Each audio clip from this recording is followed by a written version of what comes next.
पौराणिक कथाओं में आप रुद्रों को ले लें, जिन 11 रुद्रों की चर्चा प्राप्त होती है, उनकी विभिन्न स्थापनाएं आपको पूजा स्थलों में और विभिन्न तांत्रिक विधानों में दिखाई पड़ती है। पर पुराणों में जो सबसे प्रामाणिक तथ्य उसके विषय में बताया गया है वो यह कि ब्रह्मा के 4 मनस पुत्रों के बाद इस सृष्टि को ब्रह्मा ने और नियंत्रित करने के लिए शिव को उत्पन्न किया।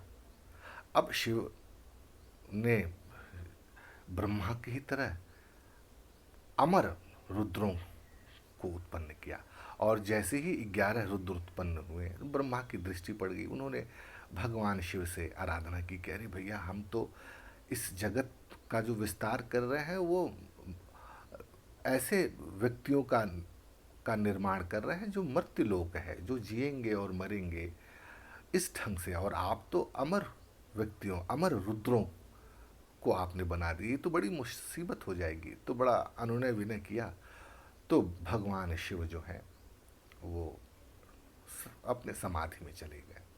लेकिन अब यह जो 11 जो रुद्र हुए वो तो शिव ही हैं। उन्होंने कहा कि भैया हमको अब घर दो, हम कहाँ भटकेंगे, क्या करेंगे।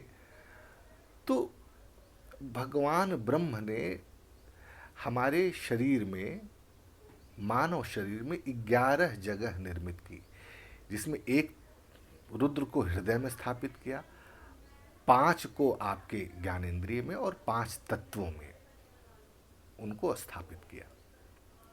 तो यह जो 11 हमारे शरीर के जो विभिन्न तत्व और ज्ञानेंद्रिय और हृदय तत्व जो हैं, जहाँ पर रुद्र स्थापित हैं, ये लालायित हैं कुछ पाने के लिए। इसलिए उनको अभी कहाँ बैठाया गया है? ऐसी जगह बैठाया गया है कि जहाँ वो क्षणिक रूप से विश्राम ले रहे हैं। तो तंत्र में या ध्यान में उन 11 रुद्रों की शांति जब हो जाती है, अर्थात जब वो समाधि में चले जाते हैं, जब उनको कुछ पाने की इच्छा नहीं रह जाती है, तब हमारे यहाँ हिंदू धर्म में मोक्ष की और निर्वाण की, या जिसको कहते हैं परम गति की प्राप्ति कही गई है। तो अब आप केवल ये पौराणिक कथा ले लेंगे, उसके पीछे के संदर्भों को आप समझेंगे नहीं, तो बात आपको नहीं समझ में आएगी। आप केवल इसको लफाजी की तरह ही लेंगे। तो पुराण के गूढ़ार्थ को समझें।